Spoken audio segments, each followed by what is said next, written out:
Hi, I'm Femi Okay. I'm Malika Bilal, and you're in the stream. Free money with no strings attached. Is that realistic? Finland just became the first country to experiment with universal basic income on a national level. We'll look at the impact of these experiments to see whether the concept could or should become a sustainable reality. But first, the stream team went to the streets of Washington, D.C. to ask people what they thought about basic income. Take a look. My business opens from 5:30 a.m. to 9 p.m. I'm there 7 days a week. If I had a fixed income, I would not be at work 7 days a week. And I sure would be able to make investments and quality investments into some things that would help my business grow a lot quicker. If they find a job and the people doesn't work, why they pay money? It's not good option. The vast majority of people really like to have a purpose, so I think that the universal basic income, if it's low enough, won't provide a disincentive for working. It would wake up the country and it would help the people. People need a boost. Some thoughts about the universal basic income and what it actually might do. It is unconditional money regularly paid by the government to citizens whether they work or not. It's an idea that's received a lot of criticism, but there are a number of countries and NGOs piloting UBI projects for the first time in 2017. In Finland, 2,000 randomly selected unemployed people were notified last month that they would be receiving €560. That's about 590 untaxed dollars each month for the next 2 years, even if they get a job. Kela, the country's social insurance institution, says the goal is to promote employment. But opponents argue it would actually do the opposite, eliminating the incentive to find work. Regions in Canada, the Netherlands, and the U.S. state of California are just some places where small basic income pilots have launched or are planning to launch. So why are so many countries looking to explore it on a larger scale? Well, to help us talk about this, we're joined by Marjukka Turunen, head of the legal unit at Kela, at Finland's social insurance institution in Helsinki. In Geneva, Switzerland, Guy Standing is co-founder of Basic Income Earth Network. That's an organization working to foster discussions about basic income. Oren Cass is a senior fellow at the Manhattan Institute in New York, where he focuses on energy, environment and anti-poverty policy. And Scott Santons, he is a writer and basic income advocate coming to us from New Orleans in the US state of Louisiana. Welcome, everybody. Now, Finland did not publish the names of people in this random selected group of I suppose experimentees. But some of them were on Facebook, right. So this is why we know what, Malika? They couldn't quite keep it secret. At least one person was so excited about being picked that he posted on Facebook, this is Juha, and this is what he wrote, that he is one of those 2,000 Finnish citizens who will get the basic income. He says it's a test to see how that will motivate people. He goes on to say, a long time ago, I had a company. 5 years ago, closure. I've been dreaming to start something again, but it's quite difficult because of bureaucracy. And now the bureaucracy is not in my way. I feel free. I feel as if I've gotten my citizenship back. Marjukka, how does it actually work? What happens after a participant is told you are part of this experiment? Do they just get the money? Well, they got the decision where they said that every month, every second bank day, you will get this 560 euros. And we explained what do you have to do. You actually don't have to do nothing, and we'll leave these 2,000 people at peace. So we don't disturb them during this experiment. They can do whatever they want, and we'll just see and study them in the background and see what they can do. But they can take on a part-time job, or they can start their own businesses, and they don't lose this 560 euros, so they get to keep it anyways, no matter what they do.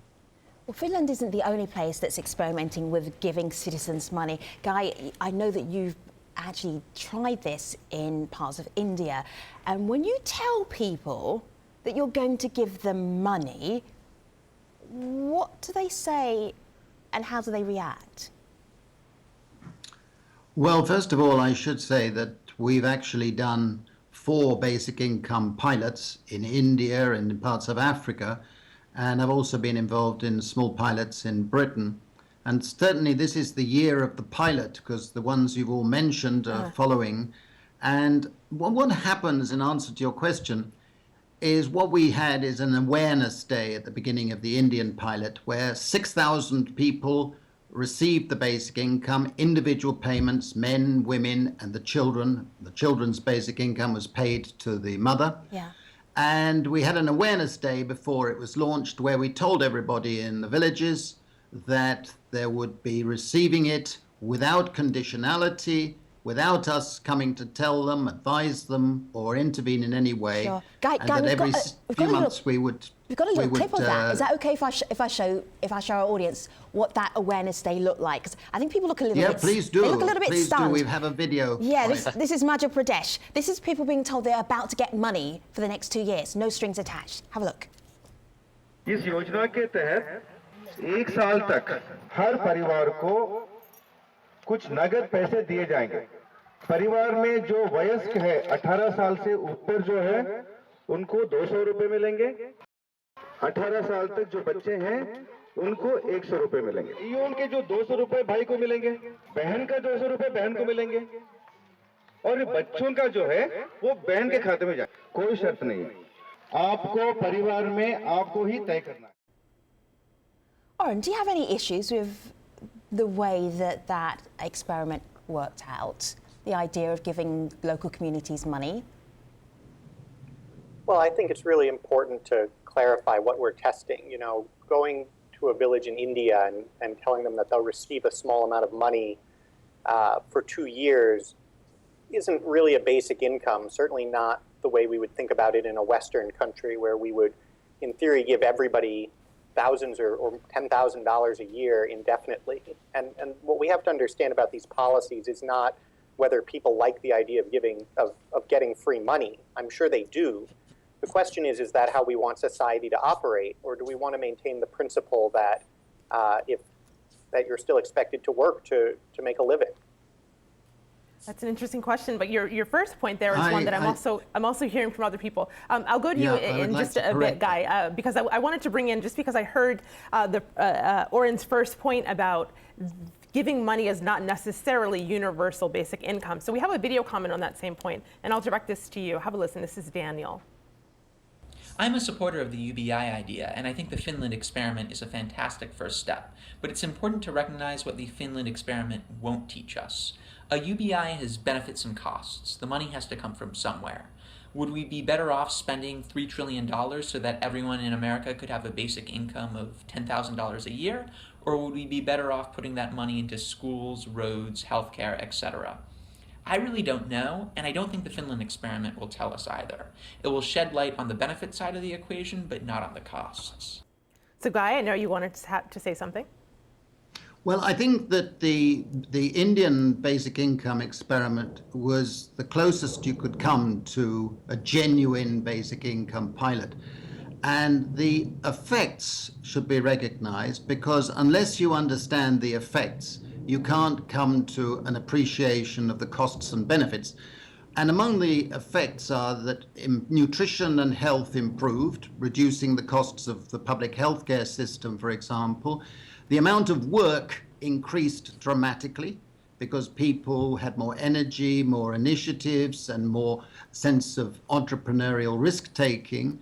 And the equity effects were dramatic in the sense that women gained more than men, and the disabled gained in particular, and they had an emancipatory effect. And those combined effects mean that you actually stimulate the economy, you boost the social status of people, and you create an economic dynamism that immediately starts to have a beneficial effect on growth and income inequality. Scott, what's really interesting about these schemes around the world is they're all a little bit different from each other. You designed your own. Do you want to explain how you did it and how did you benefit? Yeah, so I spent pretty much all of 2015 building up a crowdfund on Patreon, which is a kind of a Kickstarter for creatives like artists, musicians, writers, vloggers, this kind of thing.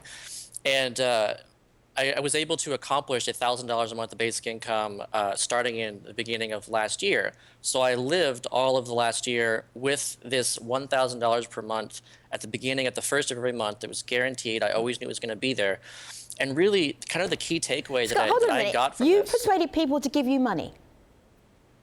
Yes, because what I'm doing is I'm pursuing my own, what I feel work that's important to do, which is I'm a moderator on basic income and I'm a blogger. I write about basic income, I research it. And so what I'm doing is I'm writing all this stuff and I'm publishing it for free. I'm not getting paid for it, but there are people who like what I'm doing. So they say, hey, we actually want you to have this money that enables you to do that. So that's what really basic income is it's money that enables people to pursue what they wish to pursue.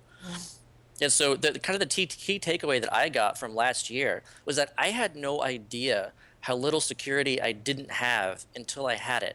Once you have that feeling of security, that you always know that you're going to have enough to cover your basic needs, it's like a total game changer.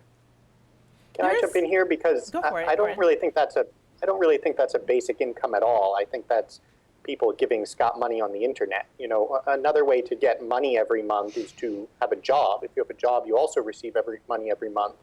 And if the work you're doing, even writing about basic income, is something that people find valuable, you can have people pay you to do that. And it sounds like that's what Scott has done.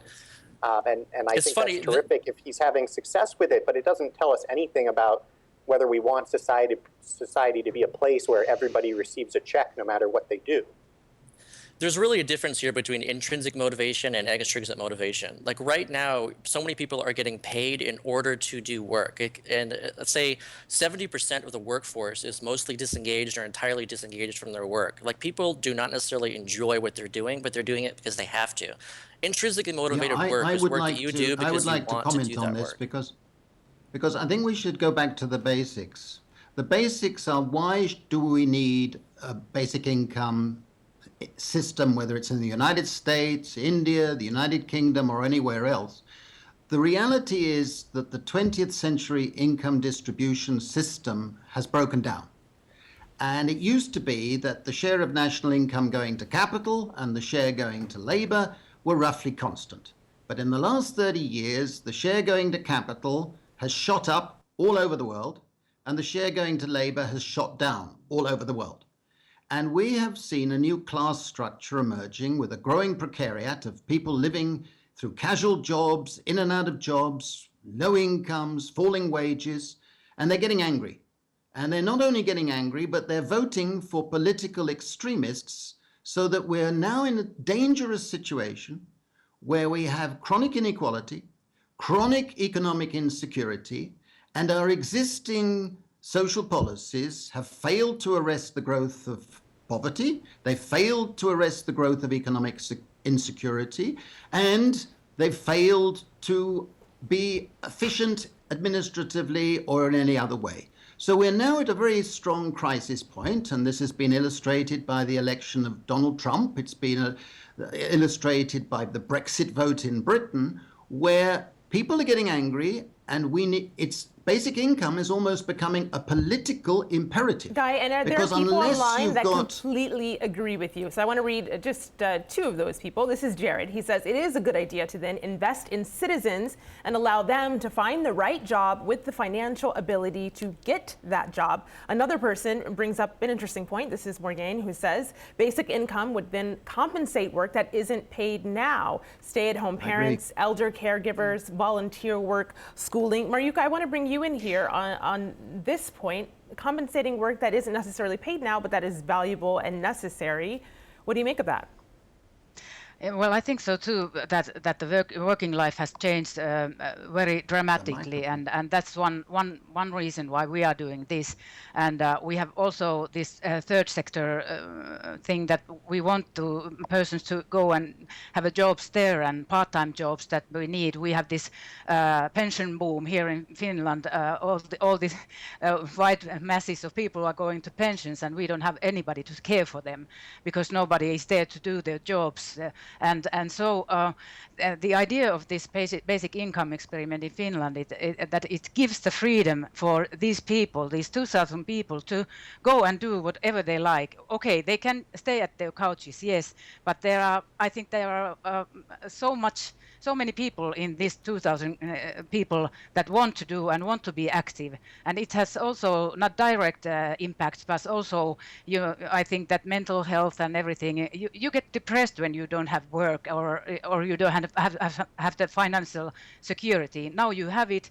this money comes every month at the same time in advance, and no matter what you do, you have this financial security, and you can be active with that. And I believe that these people, some of them at least, are going to do so. I'd like to follow up what she's just said, because one of the worst things about the existing social security systems in Finland, in the United States, and in most countries is the poverty trap situation. If you target your benefits by means testing, that means you only give it to the poor. When they go from a low benefit into a low wage job, they can often lose more by making that change. So it acts as a powerful disincentive for taking low wage jobs. Now we need to give people more incentives to be able to take such jobs without being penalized. And the poverty trap is enormous in Finland, and Ariok would testify what I'm about to say. It's over 80%, and it is in many, many other countries as well. Now that acts as a terrible disincentive. If you had a basic income, what you would get overcome that problem. One of the earlier video comments said that they actually quite like the idea of Finland's experiment, but what about funding education and other critical social needs in society? Mariukka, how would you respond to that? Like maybe the money should be going into education, not into, can I call it an unemployment benefit? Well, I think that that the money should go both to the education and to the hospitals, and also this social security system in Finland. It's we have a wide range of benefits, too many, I think, and I think that whether this experiment leads to anything, I think that we still get the information about how to develop our social security system. We have 40 benefit or parts of benefits, so it's too much, and people just jumping from benefit to benefit and always doing the same form filling thing, and this old administrational burden. So you it's really hard. You want to cut down the bureaucracy? Is that, yes, absolutely. Is this more than the idea of actually giving people money? It's actually it's less bureaucracy for them, less bureaucracy for you. Yes. Who wanted to jump in? Who was that? I would like to jump in. Yeah, let me go with Lauren first, and then I'll come back to you, Guy. Yeah, my head is just spinning a little bit over the number of different conflicting explanations that we have now for why we need this. I mean, Guy, who's apparently been working on this for 30 years, has now argued that it's because Donald Trump got elected and things are so bad now, but he also wanted it 30 years ago. And now we also hear it's because you shouldn't have to work, but also it's because we want to make sure you work and get you into work. And it's because we should pay you for staying at home. But of course, if we want to pay you for staying at home, then we should pay people for doing that, not paying them no matter what they do. Or it's because we have too much bureaucracy. I think. And is it possible that there could be more than one reason for there being a universal basic income? Of course, there are more reasons. There are, and I must say that if want it to have more than one reason. Yeah, there are lots of reasons. Yeah.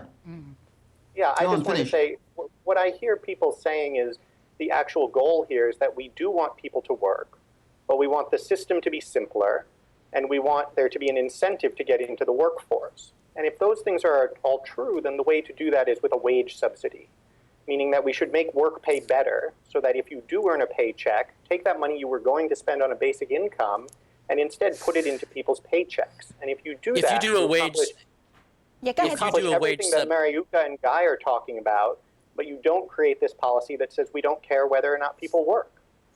If you do a wage subsidy, you're actually helping corporations get even more profit because they're able to actually lower the amount that they pay because they know that the government's going to assist that. That's exactly what people worry that a basic income could be. But the thing is that because basic income is unconditional and you get it no matter what, then that means you no longer need the welfare system that is currently trapping people. That means you also possibly no longer need minimum wages because people could say to those companies, hey, you're offering me only $6 an hour, $7 an hour, and I refuse to do this work for that little, but I would do it for, say, $15 an hour or even $20 an hour. Like that kind of bargaining power only happens because people have the ability with basic income to say no. And that's when you can actually remove all this other stuff. That's why it's so important. Guess let me just check in to see what the online community is saying and how they're reacting to your conversation. Malika. Well, I actually want to share a little story of one town that had this as an option and instead voted against it. This is a headline here via Vice Motherboard. Why a struggling town voted against a basic income. This is a small town in Ontario and Canada. We actually heard from a city councillor who voted against it. Her name is Dawn Quinn. She says, how would people have budgeted and paid for bills? How do they shop for food and cook to get the most out of what they have? Do we need to teach them these skills? There are too many questions not being asked. I don't think we're asking the right questions. How much money do these people have monthly? So these were her concerns that she wrote to the stream, saying that people would need to be taught how to spend their money if they were given a universal basic income. Guy, what do you make of that? I think there's a sense behind those questions, except that we know from our pilots and from psychological experiments that people learn by being given the opportunity to learn. I think the worst thing about social policy in the last decades is how paternalistic it has been and how the bureaucrats and the politicians think that they know better how people would like to spend money. And I think that the orientation of a basic income is to enhance people's freedom, and people should be in favor of that, freedom to make choices about their lives. And it gives people a sense of basic economic security. That's one of the most fundamental reasons for supporting a basic income. People need basic security. And when they have basic security, they work more, not less. They're more productive when they work. They're more altruistic. They're more tolerant. Now, the psychologists have shown us that. The psychologists have also shown us that if people have basic security, which a basic income provides, they are much more likely to be healthy mentally and physically, and to be much more likely to be good citizens in a broad sense. Guy, let me show people where there's in a the lot of world evidence for that. some of these other programs are actually going on and have been going on. So these are universal basic income pilot projects around the world. If you see green, these are experiments currently in progress. So we've got Finland up here, Kenya, Uganda. UBI experiments currently planned in Canada, parts of India and Spain. UBI pilot high potential, that's the purple. The orange and the yellow are experiments that have been successful. So one up there in Canada, and we had that comment from Canada, Ontario, Canada earlier on. One down here in Namibia and one in the heart of India. And then we're also looking at Alaska as a permanent fund dividend. So, Mariuka, are you jumping on the trendy bandwagon right here? What was the inspiration? There are lots of pilot programs around the world. Some are in progress, some have been done. They seem to be working out pretty well. What are you banking on? I mean, you're only just right here at the beginning. What are you thinking? Well, I think that as I said, this experiment is really important, and I'm happy that our government decided to bring it into the governmental program, and that's why I think that we have to do these experiments to learn more, because we can not know unless we experiment, and this has to be done like this. And I think that it will show us how people will behave, and as I said, I personally expect lots of information about renewing our benefit processes and renewing or developing our social security system, simplifying it. As I said, we have lots of benefits, and I think it's too much for customers and for citizens to know what they are eligible for. Do I have to now apply for unemployment benefit or parental benefit or student benefit or sickness benefit? So I think it's good anyways, whatever happens in this experiment. Just makes your life easier, that's for sure. Yeah. Malika? This is a question that we flirted around, but we'll get an answer in the post show, Femi, because Eve on Facebook is asking what so many people are asking: who is going to pay? If everyone is on welfare, who will work? We have 15 million people, she says, on social grants. She's writing us from South Africa. They love their free money and they add nothing to the economy. That's spicy enough to take us to the post show. I think so. Mariuka, Guy, Oren and Scott are coming to our online post show. The live streaming address is stream.outerzero.com. Join us there. Thanks for watching, everybody. Take care.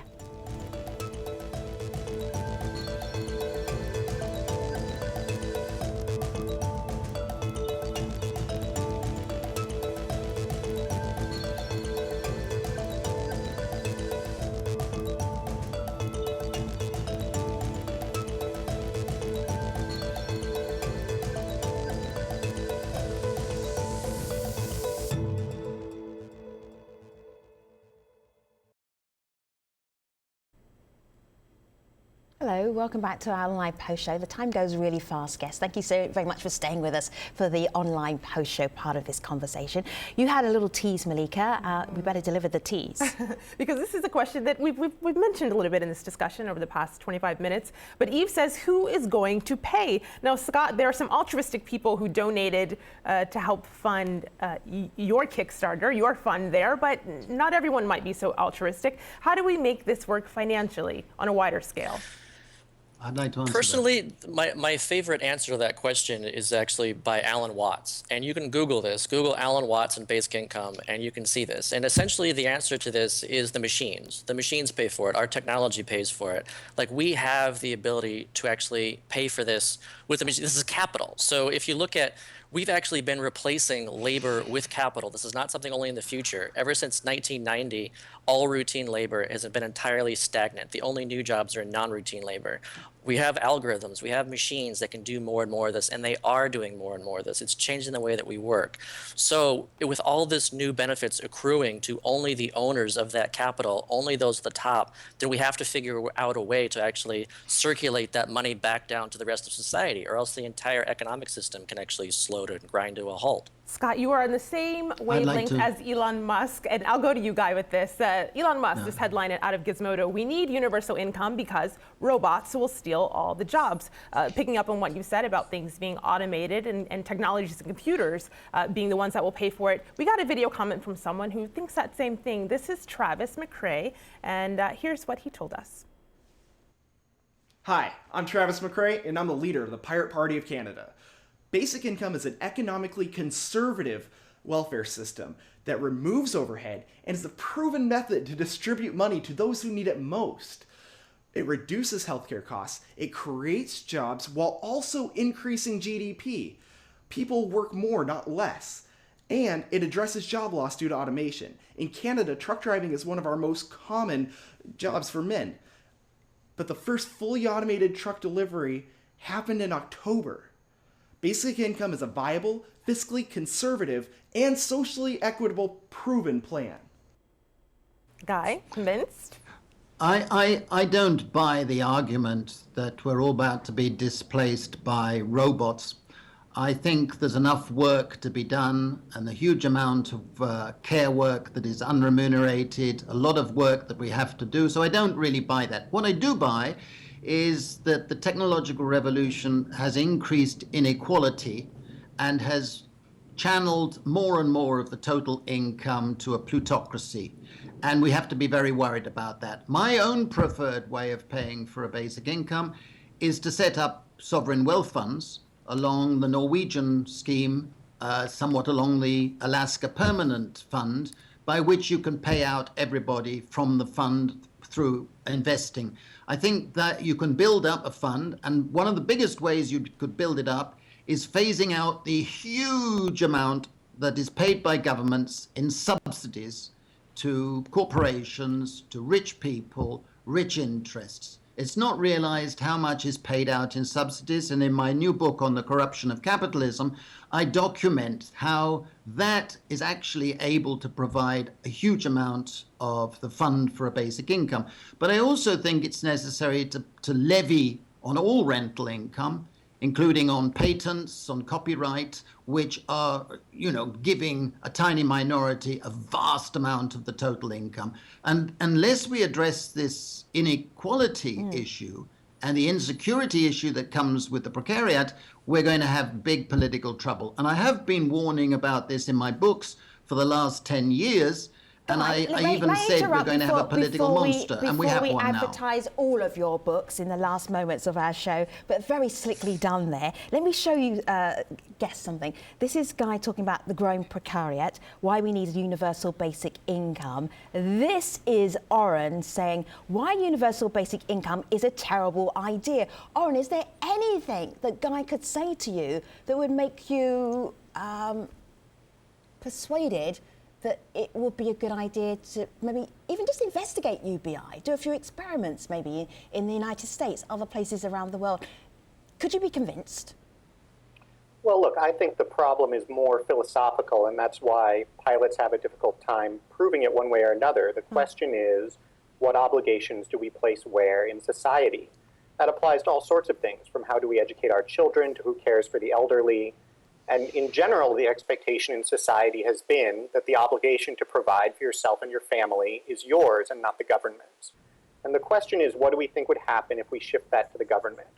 And, you know, in my mind, the best way to test this, and the reason I think it will never become very popular, is because you just have to ask, are you going to give a basic income to your own child? From the age of, say, 10, are you going to tell your child regularly, I just want you to know, no matter what you do, no matter how productive or unproductive you are with your life, I'm going to give you enough money every month for the rest of your life to live on. And if people plan to raise their children that way, maybe they'll let the government raise their children that way. But I don't think that's how people believe we should raise kids or how our society should function. So I'm going to take from that, when you say it's a philosophical difference, that then you cannot be persuaded. Guy could and Mariuka could talk to you for the next 3 hours and you would, the rest of their lives, you would not be persuaded because it's a philosophical difference there.